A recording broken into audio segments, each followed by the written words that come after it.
and Okay. and then Okay. I will be also. My video is from one another Okay. No another problem. machine. No problem. No Okay. problems. No problem. Is there any power fluctuations? Be ready, sir, with the phone, something like that. Is there any power problems? You should be ready with the phone, something like that, to Yeah, join yeah, yeah. immediately. Okay, sir.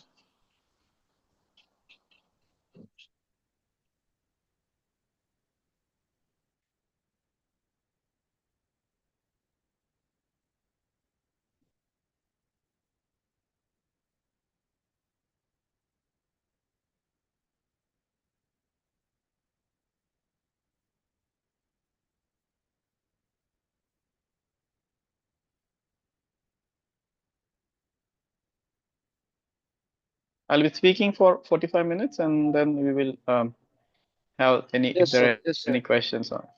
Yes, sir. Yes, sir. Around we will start 7:10. Meeting will Yeah, start around 7:10. So you can have 40 minutes lecture and another 20 minutes you can have yeah. discussion. Thank you.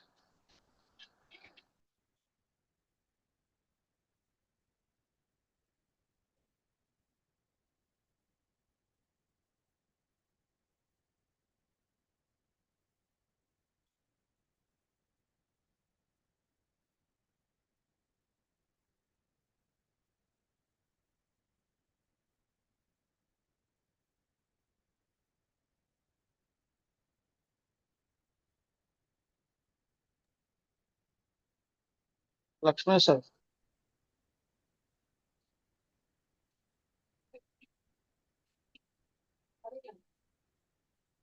So Lakshman sir.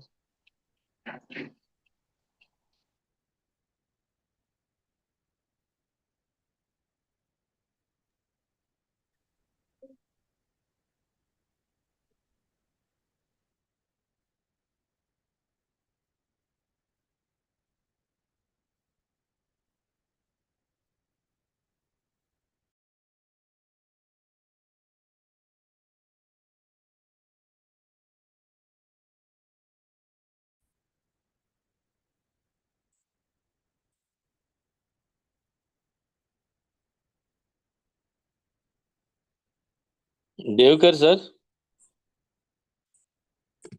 Hello.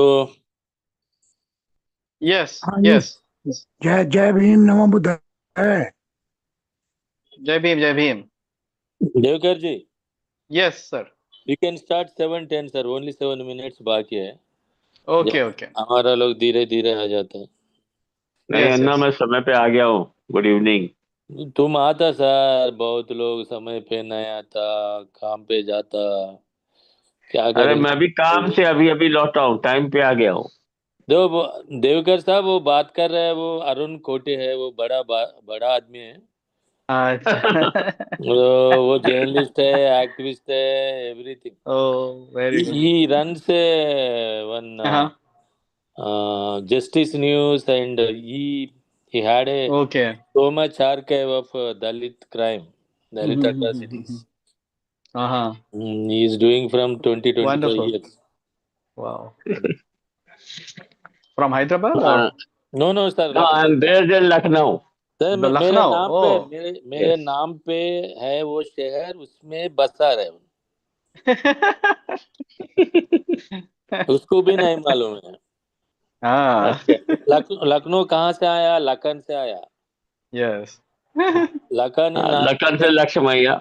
Lakhan north Ah. India, Lakshman south India. Ah. वो अन्ना, लोग 16 पाली तारीख को language क्या हम। हो रहा है? Sir 16 को क्या हो रहा है? कैप्टन साहब बोल रहे थे बुलाया, टिकट टिकट करा लिया उन्होंने। अरे जनरल बॉडी है भाई, जनरल बॉडी ऑफ हाँ, सीडीएस। मैं अभी बोला था अभी उनको तक ये। अभी तक अभी तक पूरा लोग मैं कल से भेज रहा हूँ, आप भी आना पड़ेगा। चलो, अच्छा अभी तक नहीं किया। वो कैप्टन साहब ने पहले वो एक पैटर्न लिस्ट बना रहे हैं ना, उसमें उनसे बात किया, वो तो बता दिया डेट। कल बात अच्छा। करें, कल बात करें। मैं कल फोन किया था, आपका फोन नहीं उठा। कल हम ये इनकम टैक्स लास्ट डेट है कल, उसमें उसमें फंस आ गए। अच्छा बन गए तो, हैं। अच्छा चलिए बढ़िया है। और क्या और क्या सर बस इसमें? ऐसे ही। देवकर जी इसमें संतोष कुमार राउत भी है। Welcome sir. बड़ा हम्म। आदमी आ रहा है अभी, क्या करना है। सुखदेव विश्व प्रेम जी है, उन हिमाचल का है सर। ओके। जय भीम सर, जय भीम सर। जय भीम, जय भीम। सुखदेव, आपका आपका प्रोग्राम कब है? हमारा प्रोग्राम 24th से 31st तक। Sukhdev ji 24th December to 31st वो December। दिसंबर। ओके ओके, दिसंबर में हाँ, है। दिसंबर, ओके, वेलकम दिसंबर, वेलकम दिसंबर। सर, वेलकम वो वेलकम, लोग मोस्ट वो लोग वेलकम। सोच रहे हैं एक दिन आपसे मुलाकात करके एक डिस्कशन मीटिंग रखने की सोच रहे हैं। Is it possible? हाँ, we are there from 24th. In 24th to 27th we are in Dharamsala, and from 28th to 31st we are in Beer. तो ओके। तो अगर चंद्र धर्मपाल जी है, हाँ, रिटायर्ड चंद्र ब्यूरोक्रेट है। चंद्र जी से मेरी बात हो गई। हो ही गए? कॉल्ड। अरे इतना हाँ, इतना स्पीड है वे दुनिया। हाँ, वही he called me yesterday and we had a conversation. Chandra जी, तो गुड इवनिंग। जय भीम, नमो बुद्धाय।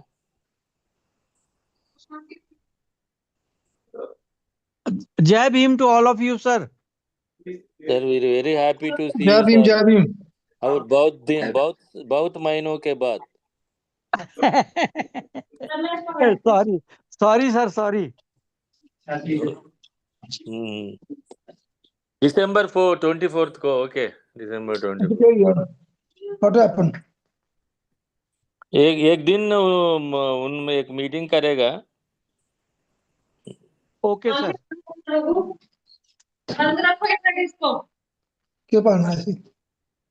सर कोई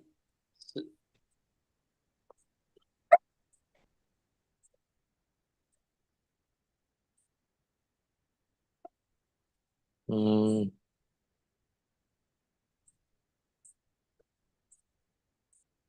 हे Vishakha, please please come.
Sir शुरू करेंगे.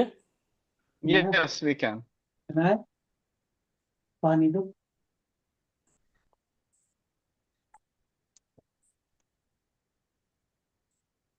Welcome to all. This is the lecture series of Indian Constitution of 75 years. Today is lecture number 70. I think thanks to all and congratulations to all. Without break, without any disrupt, we continuing our journey up to 70. Only 5 lectures remain.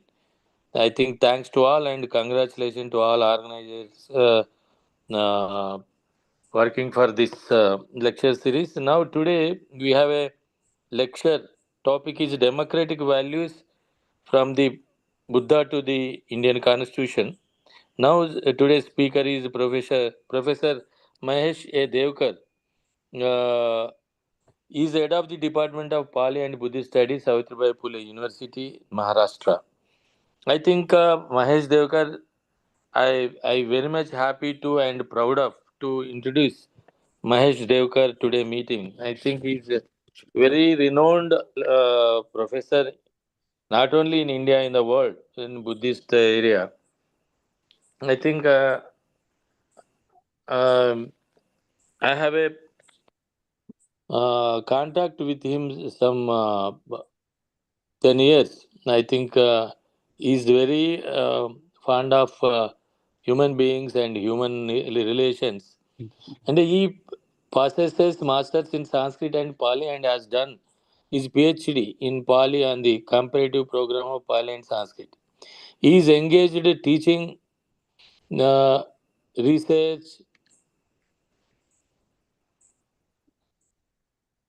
in, I'm sorry,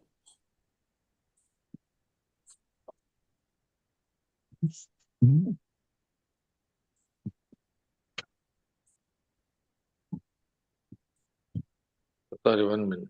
Then he, another part of his, so many students passed in his guidance in PhD and MPhil also. Then he prepared one dictionary of Pali.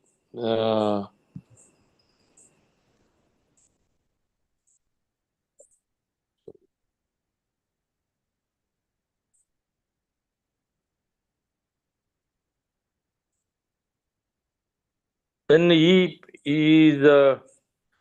wrote a books about Buddhism and Pali and this thing.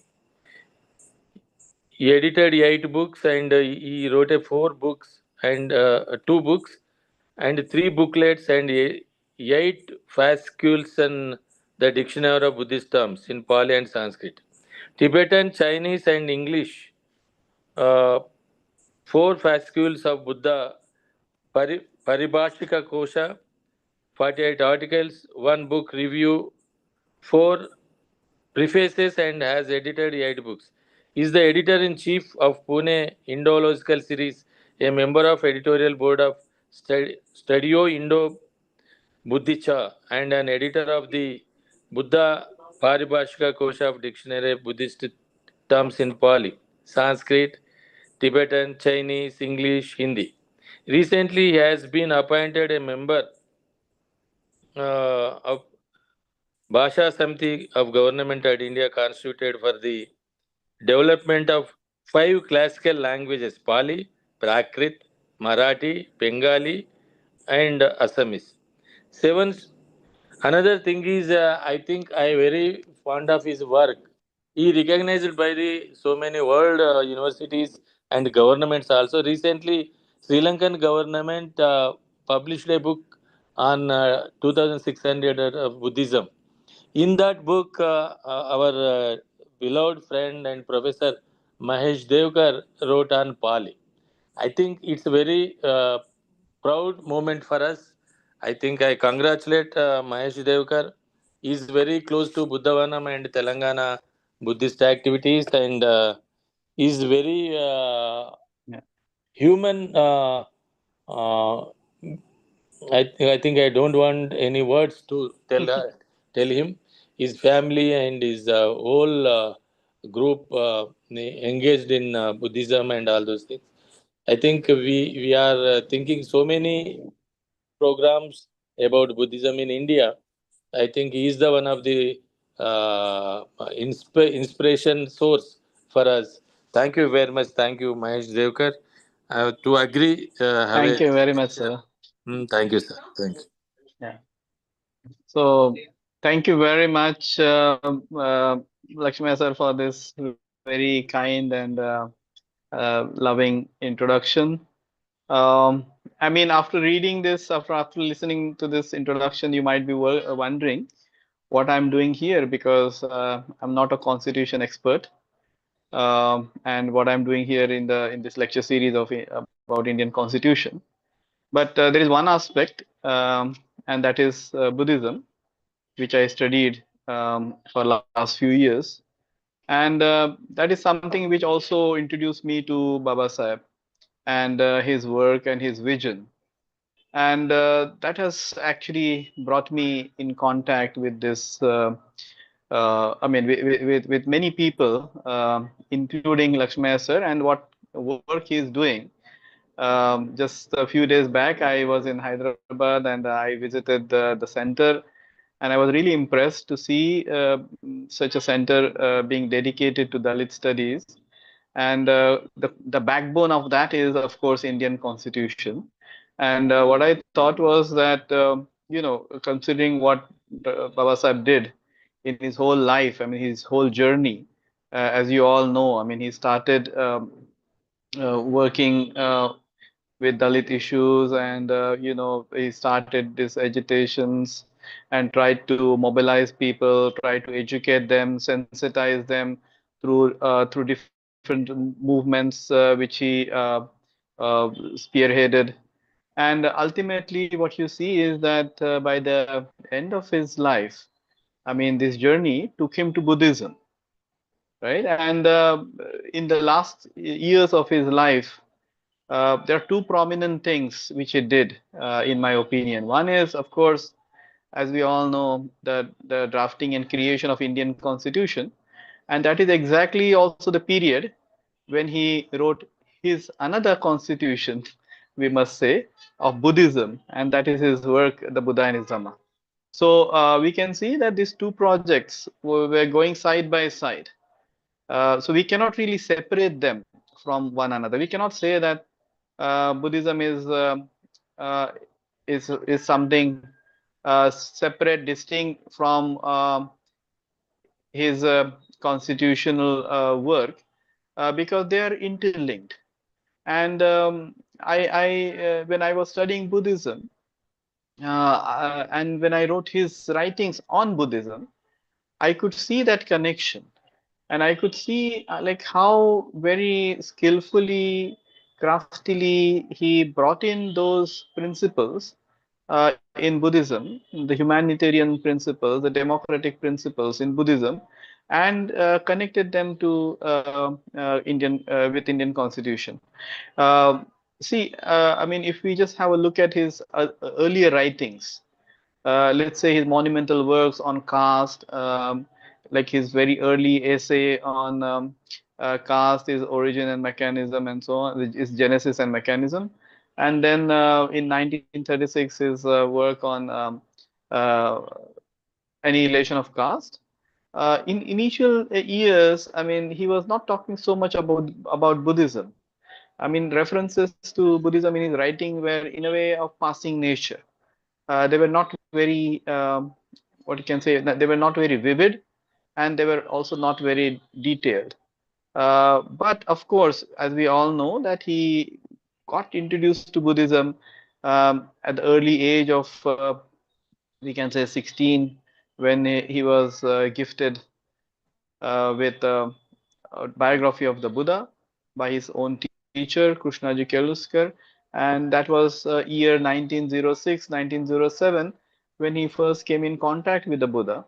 But, I mean, it took time for Buddha or Buddhism to sink in his thought. And but when it did, it was very interesting that person like him, he could integrate Buddha's teachings, um, not just for a kind of a like for a spiritual purpose, as many Buddhist followers and practitioners do, but he kind of integrated it in his own philosophy and the philosophy of democracy. We all know that Baba Sahib in his very famous article, Philosophy of My Life, he talks about the values, the democratic values, as a philosophy of his life. And later on, what you see that in his life, after 1936, when he decided give up Hinduism and look for an alternative which can actually fulfill his his own vision of ideal religion. He could he then he very quickly, we can see, progress and embrace Buddhism. But still, I mean, that took almost around like 21 years, because he, after this announcement in 1936, he ultimately embraced Buddhism in 1956. So it's a journey of 21 years. But in those 21 years, what he did is, he tried to locate the values, I mean, the democratic values, which were also which were also his social philosophy in Buddhism. And that was quite a journey. Actually, there are two Indian scholars or Indian, you can say, visionaries who could find democratic values, who could trace back democratic values in Buddhism. I mean, others, I mean, they did not look at Buddhism from that perspective. But Acharya Dharmananda Kosambi, as early as 1910, wrote an article where he traced the principles of democracy and socialist ideals in Buddhism. In one of his articles, which he published in the newspaper Kesari, a very famous newspaper of that time. And then later, what we see that in Baba Sahib Ambedkar, I mean, he very very profoundly dealt with this issue. And when Baba Sahib was looking at these democratic values of liberty, equality, and fraternity, he looked at it from a very broad perspective. I mean, he was not just looking at them as a principle of democratic polity, but he was looking at them as values which govern our entire life. So he says that these democratic values of liberty, equality, and fraternity. This is not a political system, but it means a doctrine, a mode of life. And he looks at democracy as we all know, that it's a conjoined experience and associated mode of living. So he looks at democratic values of liberty, equality, and fraternity not as political principles, but as principles of our life. And this is something which he certainly brought in our Indian Constitution. So when the Indian Constitution was drafted, in the very preamble, we do speak of these values of liberty, equality, and fraternity. And at the same time, when he was working on his magnum opus, the Buddha and the Dhamma, he located these values in Buddhism, in Buddha's teachings. And this is very significant. In 1950s, as we all know, in his very famous speech on All India Radio, he said that he has his philosophy of life is, of course, liberty, equality, and fraternity, these democratic values. And he says that, but nobody should think that I borrowed it from French Revolution. But he says, rather, I got it from my teacher, the Buddha. So he says that this is something which he got from, not from the political science, but from religion. So this is also very interesting, because as we all know that Dr. Ambedkar was a student of anthropology, law. I mean, these are the things which he studied. But in the end of his life, he emerged, in my opinion, as a great religious thinker. And this aspect of Dr. Ambedkar is often forgotten when people study Ambedkar.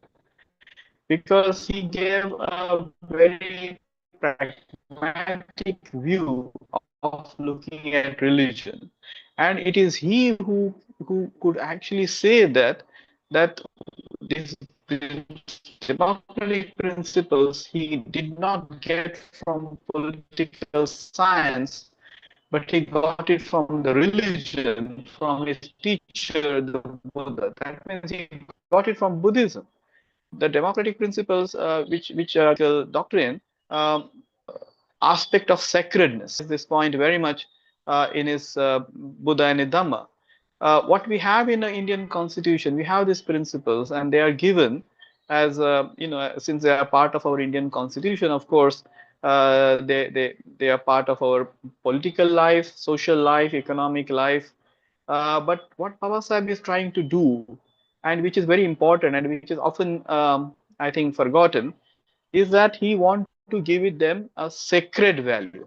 He said that these are principles which are very sacred. They are not profane.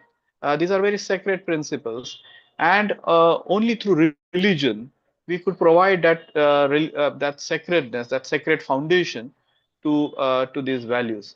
See, otherwise, what happens is like when you have them just as political doctrine, if somebody violates these principles, which often happens in our society now. I mean, there are so many incidences happening every now and then. You all are journalists. Many of you study and you see the situation, what is happening in our country. See, we have adopted these principles in our constitution. They are a part of our legal framework. But the problem is that we haven't embraced these principles as way of our life, and we haven't given them a sacred value, which is very important, because when Baba Sahib talks about the sacredness of democratic values, he specifically mentions that when you give something a very sacred status, then you won't violate them, because you feel that when I'm violating these principles, I'm doing something wrong, ethically wrong. Now, the problem is that we don't really have that sense of doing something ethically wrong when we encroach on somebody else's liberty, or when we treat people with discrimination, and when we do not operate under the principle of fraternity. And this is because we have not given that sacred status to these values. And this is where Baba Sahib brings in Buddhism. And in his case, the Buddha, what the Buddha did, I mean, he also championed these principles. In many of these discourses, the Buddha talked about liberty, and he talks about like the liberty of expression. In a very famous Ambatta Sutta, he tells Ambatta that, see, I mean, these Shakyas, they have right to speak and express themselves. He says even a small sparrow has a right to chuckle in its own nest. So, and these are the human beings, so they do have rights. So he's a champion of liberty of expression. He also is a champion of the liberty to choose your own occupation, as it is well known. I mean, from suttas like the Yesukari Sutta and so on. The Buddha says that nobody can decide what other person should I mean what profession one should accept, and nobody can decide the duties and the benefits of others. I mean, other people in the society. Nobody has given that right to Brahmins. So I mean, he said that anybody is free to do a job which he finds worth doing. So he championed that kind of liberty as well. He of course championed the liberty to educate, and what we see that in this which Baba Sahib also quotes, this very famous Lohitya Sutta, where Buddha says to Lohitya Brahmin that you cannot restrict people from from getting the access to education, and this is certainly wrong, and this will create problems in the society and so on. So he championed all those kind of different aspects of liberty. As we all know that Buddha was also very much for equality, equality among different castes, and not just that, he also was for gender equality. And what is more important is that he also talks about this equality in potential. I mean, which we can say kind of a more deeper equality which we all of us have. I mean, all of us have the potential to become Buddhas, and this is also a very important idea because this accepts the equal potential of sentient beings, and this is actually at the core of caste equality or gender equality, in our society. Now, what Buddha is doing, however, is that he says that this is something which cannot be enforced by law, but this is something which is to come from within, and this should happen only with the transformation of mind. And I think Baba Sahib actually found this principle very effective, and he always, in his writing, he had this faith, he had this certain belief that what what the mind has done, only mind can undo. So what we need is the transformation of mind, changing your consciousness. And this change of consciousness cannot be enforced by law, cannot be enforced by force. So, and for that, what you need is this transformation of mind. And this is where Baba Sahib saw the importance of Buddhism.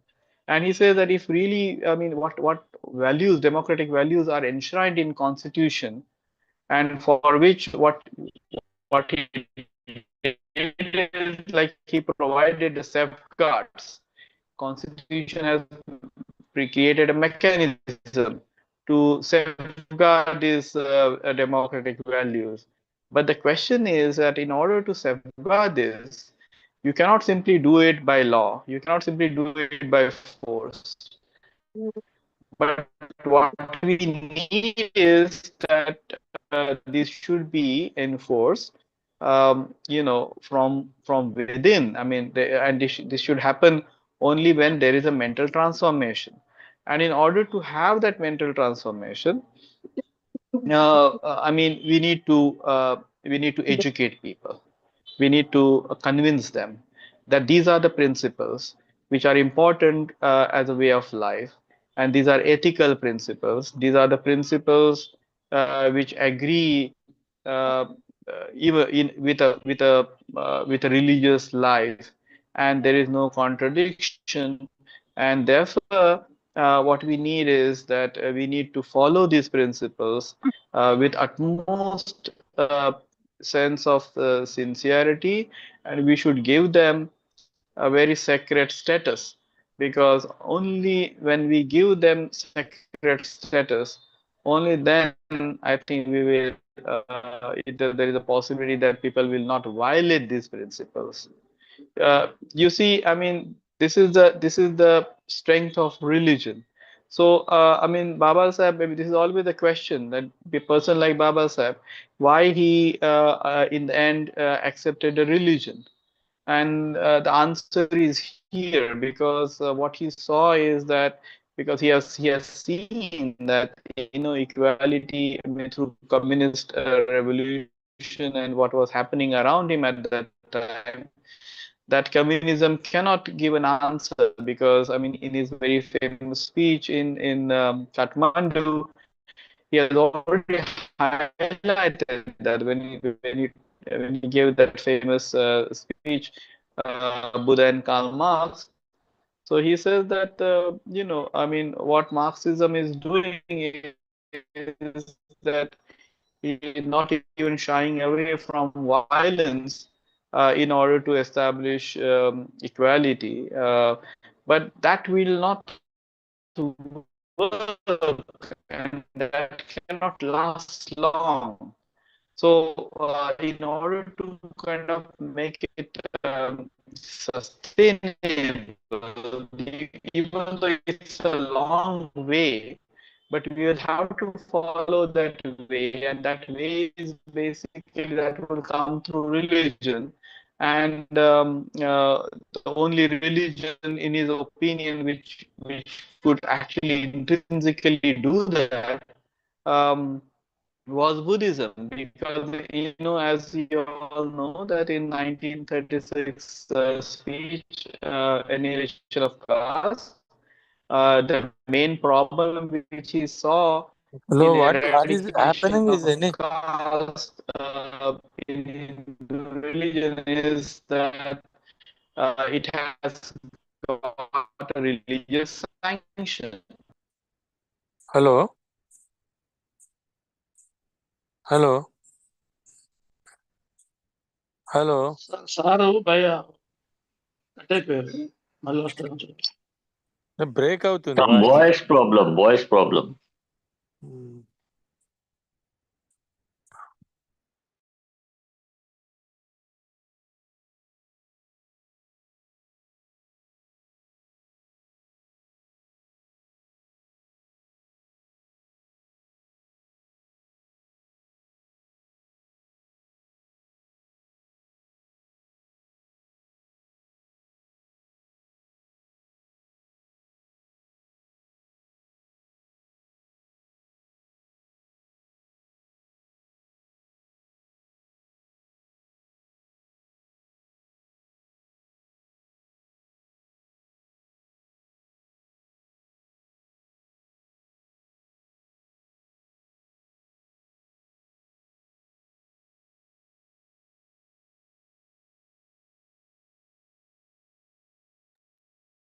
Voice audio cut అయిపోయింది video అట్లాగా ఉంది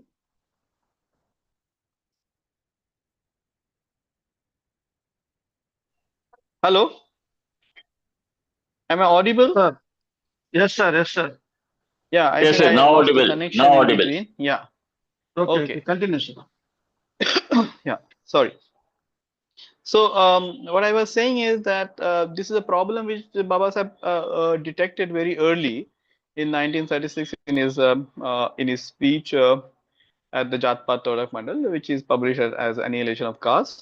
That we should take away the religious sanction to the whole system of caste, and only when we will do that, it will be possible to fight the caste, right? So I mean, and then he, in his opinion, that Buddhism is a religion which does not give any sanction, rather it opposes the discrimination of all sorts, and it also can provides the foundation for fraternity, which in his opinion is very important for that associated mode of living and the conjoined experience, which he talked about when he defined what democracy is.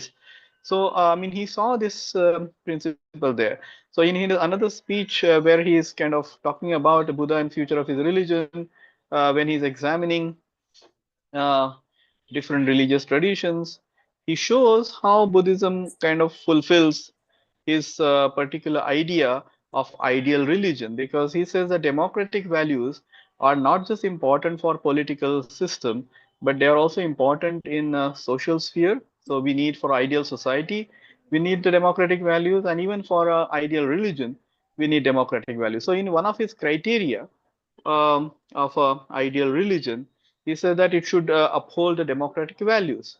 So you can see that in Baba Sahib's way of thinking, democracy, religion, and even your political life, political system, which is actually governed here in our case by Indian Constitution, they are going hand in hand, because what we are trying to do is not just the economic, I mean, freedom or social freedom or political freedom.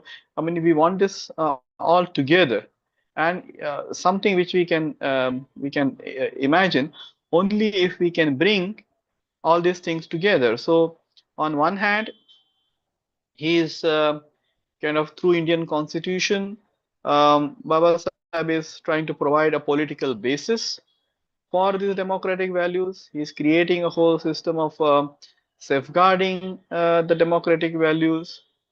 So and then try to kind of with his very wonderful framework of Indian Constitution of check and balances, he makes sure that there is no autocracy of any sort.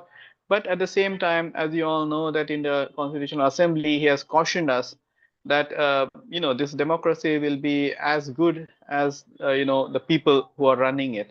So it will ultimately depend on people who are, I mean, who are operating this constitution.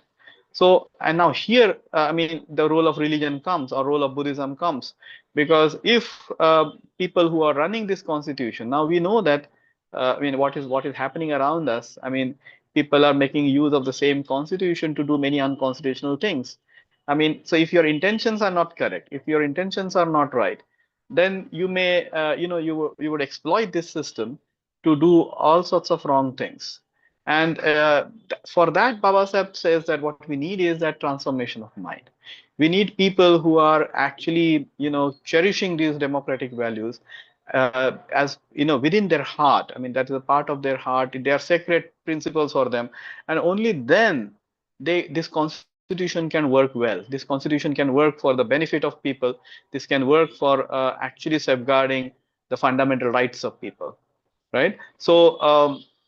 In the end of his life, I mean, this is a truth which he discovered, that Buddhism and Indian constitution should go hand in hand.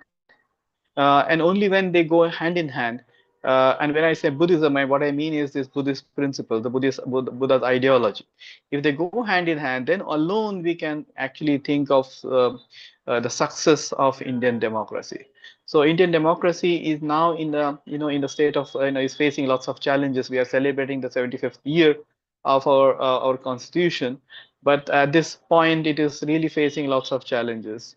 And the big challenge is actually, like those people who are actually using or operating the constitution. It is there, the fundamentals are there, but now when the question of putting them in action comes, then the people who are doing it, if they in their deep within their heart, if they are not cherishing these values as sacred values, then they won't be able to make justice to the constitution.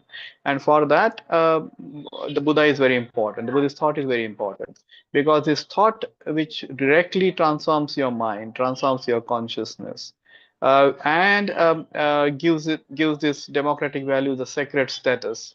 When you are actually thinking that no, these are not just profane matters, but this is something which is really sacred, and I must value this. Only then I think there is a chance of our constitution being successful and being actually helpful to every mankind. And for that, I think what Dr. Ambedkar did, I mean, as a last step, which is the climax of his life journey, is the embrace of Buddhism. And through this embrace of Buddhism, he wanted to actually give the real meaning to Indian Constitution.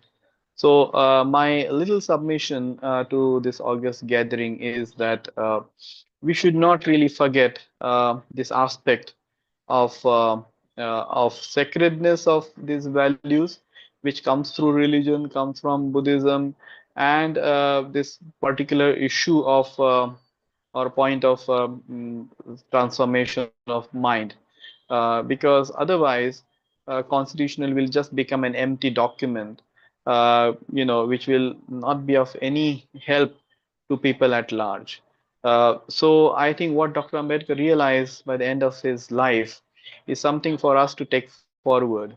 And I would like just to draw your attention to this very fact, that in order to make constitution meaningful, we need to go back to Buddha, and to give a really a sacred status to these values in our own lives, whatever we are doing, wherever we are working, either in families, in societies, in institutions. We need to cherish these values. I mean, these are not just to talk about and praise, but these are to practice. Yeah, maybe we need to practice them, and practice them with utmost sincerity and the sense of sacredness. So I think that's all which I will basically like to say here. So I think I'll stop here. I'm not a constitutional expert, but this is what I feel from bottom of my heart, and I think this is something which a direction which Baba Sahib has shown us, but we tend to kind of forget this in my opinion. So I think I'll stop here, and then maybe we can probably open it for discussion, open it for any dialogue further. Yeah, so thank you very much. Thanks to Lakshmi ji for inviting me, and thanks to all of you for listening to me. And if there is anything, I think we can discuss it now. Thank you, sir. Thank you very much. I think every time I am listening to you is a very inspiration. I think Constitution is Thank you, not sir. alone solve the problems. If we cannot success in our life, that's a very underline statement by you. Thank you very much. Now I request you to all friends to have any questions and clarifications from our beloved Mahesh Devkar. Open. Yeah, please. Hello. Yes. Anybody's there?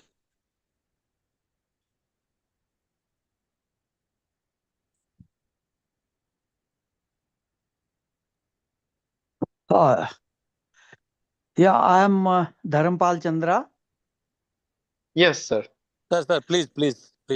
Uh, I have a little apprehension where the Constitution have given liberty, equality, and fraternity, and we have passed about 76 years after Yes. the Baba Sahib wrote this Constitution, but Yes, sir. we have seen that this the all the provisions are violated by some section of the society, which is so called Yes. as the higher society, and Hmm. they are forcing us to go to the Manu Samriti time, Hmm. right? Hmm. So this is and so many Babas are there in Hmm. India, which are saying that we will make this country as a Hindu country, which Hmm. is Hmm. directly opposite to our the principles of our constitution. So Yes. that is one part, and the second part is how we can transform to the society towards the Buddhism, as we have fragmented all our societies in various uh, castes and subcastes, and also Hmm. in some sects like Radha Swami and Nirankari and so many else. So our Hmm. Hmm. society is fragmented in as a use. So kindly let us know how we can approach to the our communities to go towards our Buddhism, our own Yes. uh, Dhamma, which Yes. we had in earlies, है ना? Thank So you. Yes. kindly let Yes. us. Yes, sir. Thank you so much. Thank you, sir. Yeah. Thank you, Thank you, sir. Chandra Thank ji. you very much. Yeah, I think the points which you made are very important. I mean, we have seen this that now we are entering already the 26 years of our constitution. But the way the constitution has been made vulnerable by people who are kind of using it. I mean, it's really a matter of concern for all of us. And Baba Sahib has already cautioned us about it. I mean, he said that it will depend on people who will actually operate the whole thing. And that's why he actually highlighted this importance of what I just now talked about, is that mental transformation, because otherwise it is not possible. Now, of course, as you know, that there are several challenges to us. Now, you asked me about like how can we take the Buddha's words to others. I mean, I think that where we fail is that we are not really taking Buddha to people, common people. We are not. We are. I mean, this is our failure to take Buddha's teaching to masses. I mean, I'm sure that it is so powerful. I mean, if I just to give you my own experience, I mean, I was born in a Hindu family and I was kind of brought up. I mean, it was not a very orthodox family though, But still, I mean, when I came in contact with these texts, Buddhist texts, I mean, there was nobody who was kind of asking me to convert to Buddhism, but just the words of the Buddha, the texts and the writings of Baba Sahib, which made me kind of think, and then I changed my way of life. So I think these words have such a power. Only thing is, like, we are failing to take it to people. So, I mean, what Baba Sahib actually said, to educate, we need to educate people in Buddhism, and that is where actually we should put more strength. The path is not so easy, because what you mentioned about these Babas and so on, I mean, they make use of so many other things. I mean, like miracles and so on and so forth, to attract people, and this is very attractive for common men. I mean, they are very easily attracted to all these things. But we don't have to forget that Buddha's words, I mean, they have truth in them, and they are very powerful. And if we, as practitioners, as followers of Buddhism, or actually even as followers of Constitution, if we show this courage to take this further and to take it to people, I'm sure that the time will come that people will accept this. I mean, they are so powerful, they are so true. We don't have to do anything, I mean, extra. We don't need miracles, but we need to take this to people. I mean, that's very important. And what we are kind of, actually, we are failing, if I'm to use terms in marketing, we are failing to advertise and sell what we have, the best thing. So I mean, we need to work hard on it. I mean, that will be the only way, because I mean, as I already mentioned, this will be not a shortcut. There's no shortcut. It's a very long way, but we have to work persistently to bring Buddha's teachings and these particular aspects of democratic values. Because sometimes people are also scared by the name of religion, and they just turn away because of the name of religion. So what we need to do is to bring forth the humanitarian face of Buddhism, the scientific face of Buddhism, and the democratic face of Buddhism. And this is something which can then percolate among in the society, across caste, creed, and religions, because this is something which people cannot disagree on. So I think we need to find out skillful ways to take Buddha's teachings in a very modern perspective, from the constitutional perspective, from the perspective of this democratic value, to common people. This is what we need. I mean, we have many Buddhist teachers in around right now, but I mean, there are very few who are actually highlighting these values of Buddhism and taking Buddhism as a way of living, as a democratic way of living. So that is something which is needed. I mean, those people who are teaching Buddhism, they are focusing more on its esoteric nature. I mean, in terms of spiritual practice and so on and so forth. But I think what we need to do as a constitutionalists and the champions of democratic values is to take Buddhism, I mean, to people with these perspectives. I mean, this is very important. And I think that will be the only way. I mean, to let people think scientifically, let them question, let them be rational, and let them be democratic from their heart. And only then I think the Constitution has any hope to survive and to actually work for the betterment of the society. So, Thank you, sir. Anna, Thank you. shall I, shall I, Thank you. shall I, Anna, Yes, sir. there is no one. Shall I? Hello, Yes, sir. Anna. Please. Yeah.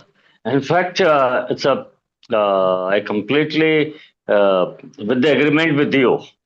But basically, you Yes, sir. multiplied the task before us because the Yes. constitution is very much secular. So far, when Yes. we are talking about the secular constitution, means that there is no need even the any kind of religion for to follow the constitution. Yes, uh, sir. we are living in a world, particular in term of our own country, where multiple kind of religion are there. In the same time, Yes. the behind them the thousands of sects are there. In this Yes. situation, the Hmm. what threshold or the compulsion you are placing, that means that without religion we can't live in a democratic world. So if we need a democracy, that means we must need a religion.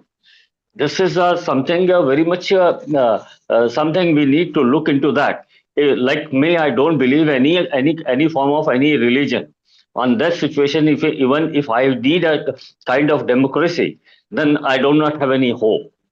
So yes, Yeah. I completely agree. There is a what I in a practical life I'm experiencing that all those people who are Mm, very strongly following Buddhism, ultimately they themselves are become a fundamentalist, like right. people who are following Hinduism.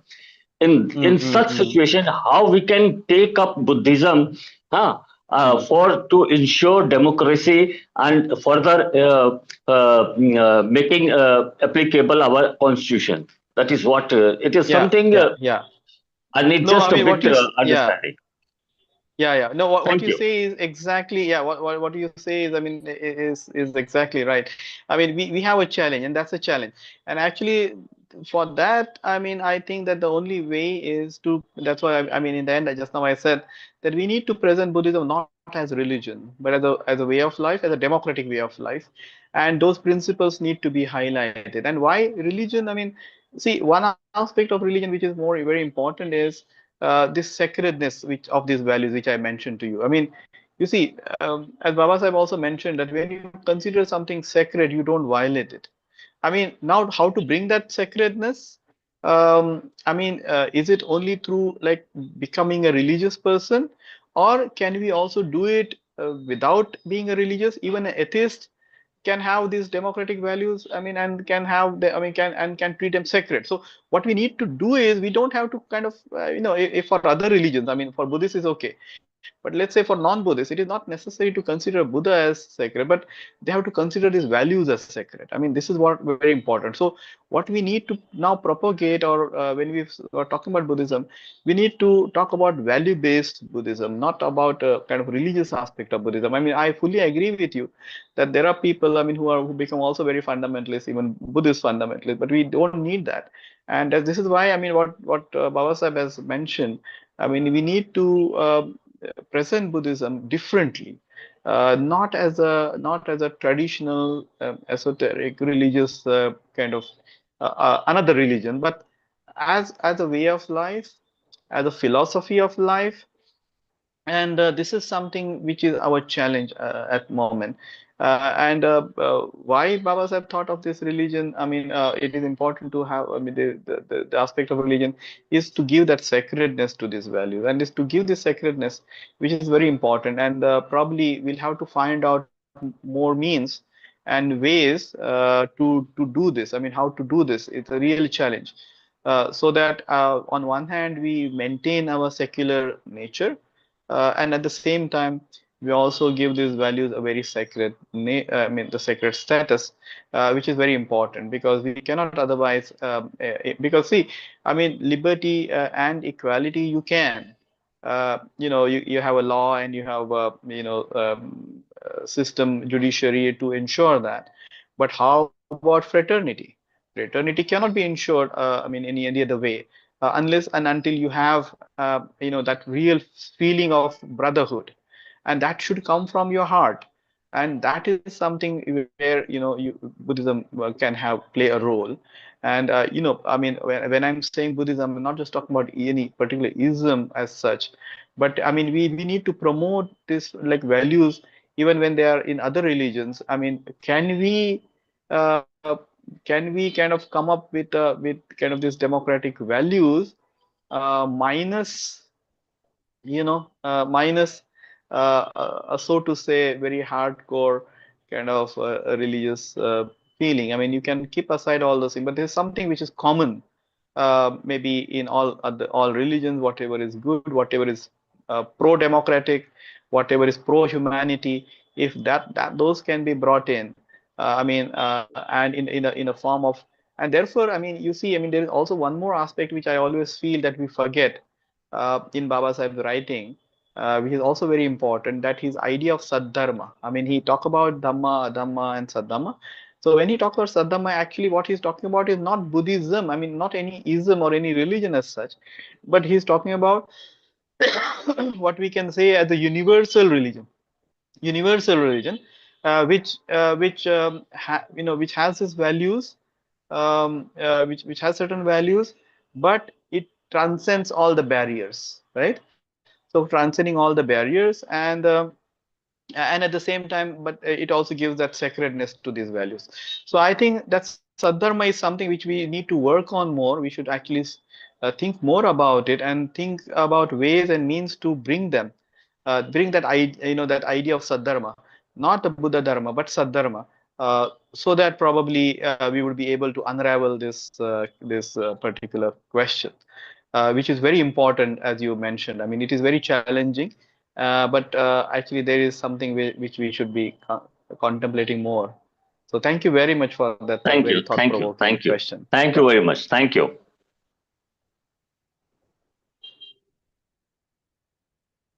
Hello, sir. Can I Yes, sir. ask a question? Yeah, thank you, Yes, sir, for please. your interesting talk. Uh, this is not a question as such, but I just want to add to some of the ongoing debates. Like, as someone said that there is a problem regarding reading Buddhism, there is a problem. I would like to argue that there is a problem regarding reading Buddhism as fundamentalist to that of Hinduism, because there is a methodological problem in that, because there are a number of social science studies related with religion, soteriology, and so on. So we cannot immediately directly generalize the things. So that kind of a debate, that kind of a comparison won't help to study about Buddhism. Of course, we all know that there are plural traditions within Buddhism, and unless we don't differentiate those ideological grounds of those Buddhism, especially within India, there are different traditions. For instance, Hmm. there are Yes. Theravada, there are Tibetan. At the same time, we have this Hmm. uh, other kind of lifestyle kind of approach to Yes. Buddhism and so on. So social Hmm. scientists have done extensive work. So what is the problem Hmm. happens that even in the context of Hindu religion and Hinduism Hmm. and so on, there are issues, and so we Hmm. cannot immediately generalize that Hinduism, Buddhism is like fundamentalist like Hinduism. Another thing is that uh, you raised an important point, sir, regarding the question of fraternity. So, Hmm. especially in the context of society and law, legal scholars have addressed this question of adding the word fraternity, especially in relation to constitution. So, as Hmm. you rightly mentioned, it's a very difficult, daunting task.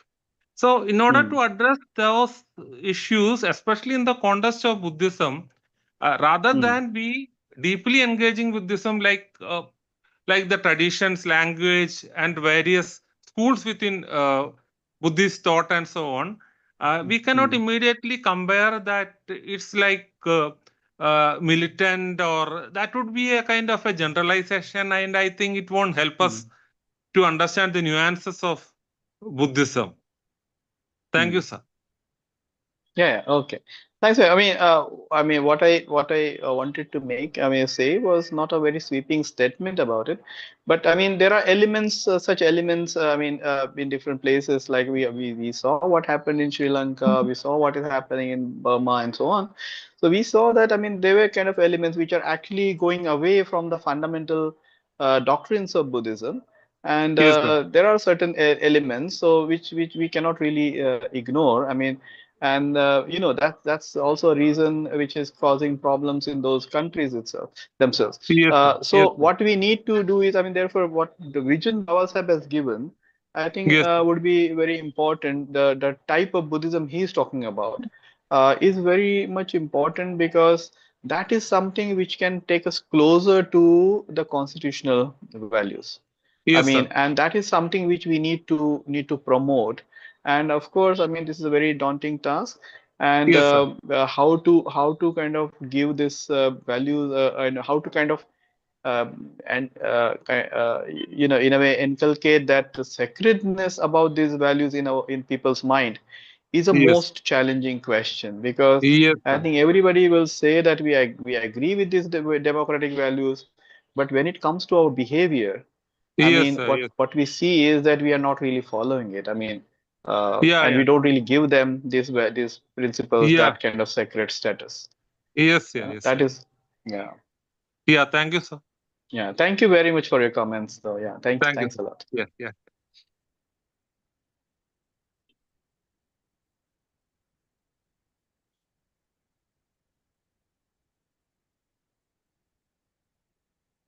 Okay, any I, other uh, friends have any comments and questions? I do have, but it will become a debate, so I have to leave this for the next session. No problem. You can debate with Mahesh Devkar online. Yes, yes, of course, of course. Anytime. Okay. Yes. No, I would definitely be happy to learn from all of you because, as I mentioned, I'm not a constitutional expert, not a No, no, social it's not a scientist. matter of constitution. It's a No, simply I mean, what he yeah, described for the democracy that yes, needed to be ensured. And yes, yes, definitely, yes. Buddhism, values of the Buddhism is a very much important. Instead to Hmm. take that as a religion. That Yes, is what yes, yes, important. And yes, yes. That's somehow true. our people have been trapped in between. That is where my Yes, concern, and I share that. Thank yes, you. yes. Sure. Thank you Sir, very much, sir. is there any otherwise we can conclude the session? Yes, Yeah. uh, Lakshmi sir. Please. Sir, this is Maitrivir Santosh. Sir, thank you very much, sir. Oh, Santosh, yes. Maitri, I hello. just yeah, just took opportunity to say hello and also wanted to acknowledge your insightful talk. Thank you very much, sir. It's so meaningful and deeper insights you have given in the thought of Dr. Ambedkar's constitutionalism. And uh, I don't have particular question. It's just quick response to what Arun sir said and also Sanil said. And then I have a small question to Professor Devkar sir. I think the Yes. way we have to sort of discriminate between the way Dr. Ambedkar talks about religion, RELIGIN, religion, and Buddhism. They are two different things. We shouldn't be very quick to jump on mixing religion with Buddhism. Dr. Ambedkar had two different texts. The way we talk about religion, he criticizes that. And how to talk about religion is something different. Then he teaches that, how to talk about religion. So, sir very rightly pointed out the sacredity of values that we borrow from religion and that needs to be corrected. And that correcting measures can't be mere laws, can't be mere rules. So, why I'm saying this in sort of citing commentators' comment, because I have a question on that basis to Professor Devkar sir. He's a greatest sort of Pali scholar and he is very well known. I'm speaking from Harvard University. His work and his insights are also quoted at Harvard School, and I quote him here quite often whenever I speak in my classes. Uh, I just wanted to ask one question, sir. The Yes. when we talk about Buddhism, the the way we learn about Buddhism, may that be Burma or Sri Lanka or Thailand or Buddhist countries, Buddhism is a very vague category. It's a very vague word. Hmm. Hmm. But way Yes, Dr. you're right. Ambedkar, but the way Dr. Ambedkar talks about Buddhism, the his Hmm. perspective and his take on Buddhism is so different than the traditional, Hmm. cultural, and even Hmm. historical analysis and Hmm. interpretation of Buddhism. So he's telling us a Hmm. particular story of Buddhism. Hmm. He is, which is very relevant to and rooted probably in Indian historicity and Hmm. civilization and also cultural values, which Hmm. therefore he Hmm. frames is a mortal battle between Buddhism and Brahmanism. It's not a, as you very rightly pointed out, not a sweeping statement. He's contextualizing the methodological aspect of history, culture, civilization, values, how human treated to each other, and then he juxtaposing opposing mm, Buddhism vis-a-vis the other values, not only Brahminical.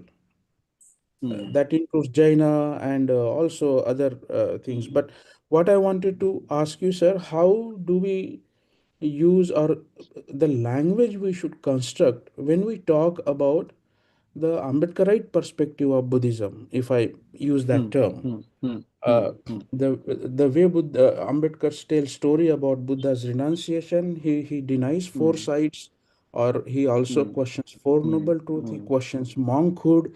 So there are a lot of mm, internal perspectives that Dr. Ambedkar tried to reconstruct and reinterpret and mm. correct in other ways, which Yes. would be relevant in our own, like Arun sir very rightly says, multi-faith traditions situation Mm, or mm, mm. circumstances. Then he Yes. brings constitutional morality and he brings Buddha's suttas and all. Because liberty, Mm, equality, mm, fraternity, they are not Buddhist word, but he's fleshing out mm, with mm, Buddha's mm, Dhamma. mm, mm, And you very mm, rightly pointed out, sir, about Sadhamma. He sort of discriminating between the mm, general mm, notion of Dharma as a Buddhism and religion. mm, mm, At the mm, same mm, time, Sadhamma as a particular aspect he is trying to mm, mm, teach mm. and therefore vision the Buddha's Yes. teaching.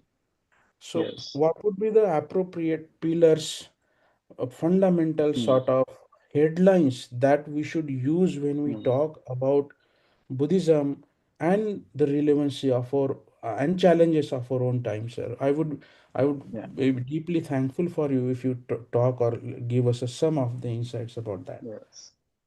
Yeah, thank you, Maitri. It was really nice hearing your voice, and Thank I'm you, really thank you. happy to have you here. Yes, I mean, what we are doing and what you're trying to kind of put forth. I'm sure that you appreciate this. So, thank you very much for this question. I mean, this is the greatest challenge of our time now.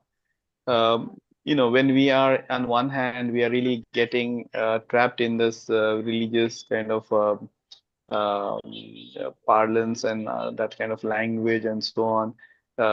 With one religion standing against another religion and so on, and then we are talking about Buddhism, and people often kind of then look at it as another religion, and then things becomes more complicated, and sometimes people don't even just welcome it, even though it's as I was reading in Sadhana Pundarika, the Buddha has also said once that even though I am talking Subhashita, people are not going to accept it because of their ignorance. I mean, they will rather, they will reject it. And that is actually happening in the case of Buddhism because we use the word ism, for example, or religion with that. And that becomes a big problem for us. I mean, even in the Dalit moments, actually, even though Baba Sahib accepted Buddhism, but how many Dalit communities are ready to, go for it? And that main reason is because they look at Buddhism as a religion, right? And they say that we don't want to give up our earlier religion, and we don't want to kind of betray that religion and take some another religion. And so this idea of religion is kind of so much paramount in our, it is in our mind that we hardly have courage or to challenge it.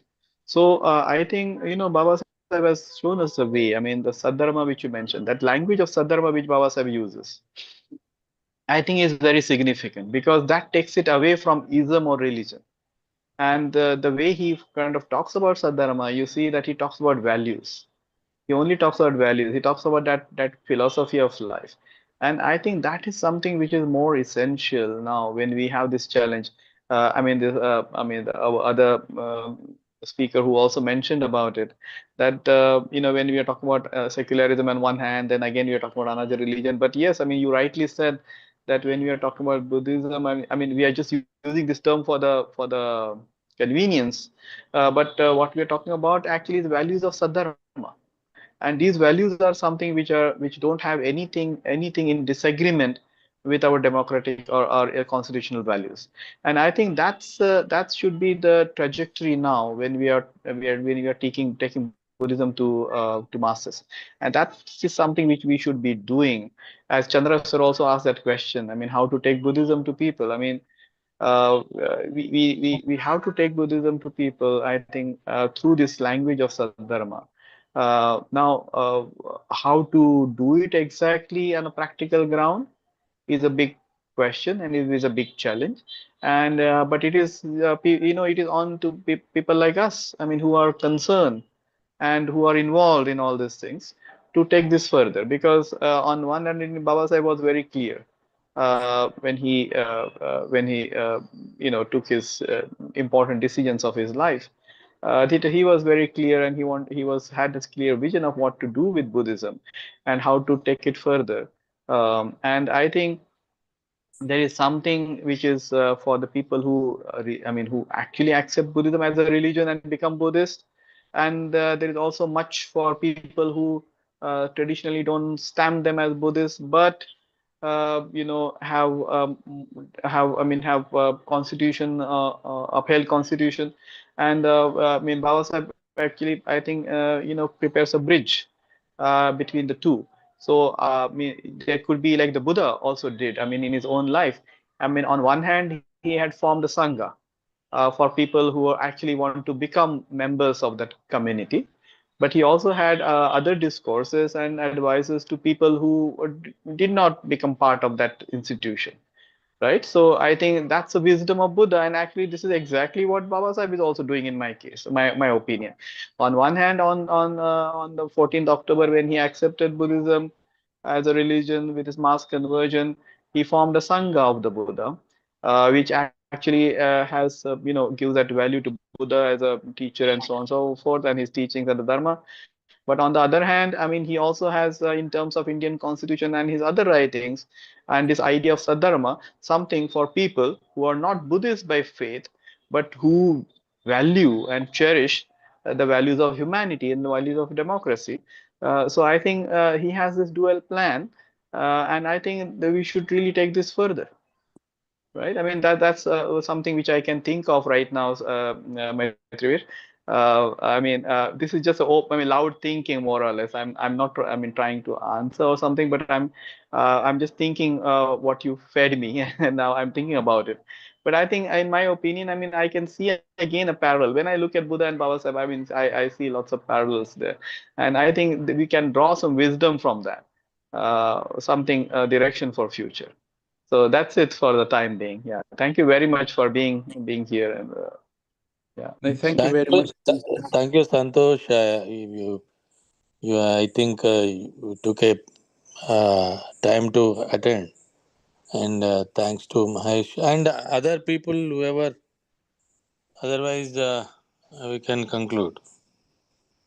Yes, I think we can conclude because I'm also, Th- th- right now it in Pune and Mumbai. Thank, So, th- but I have also have something. So sorry for this, but I mean, I was very happy, and Lakshmi Sarji, very thanks to you for inviting thank me you, for sir. this talk.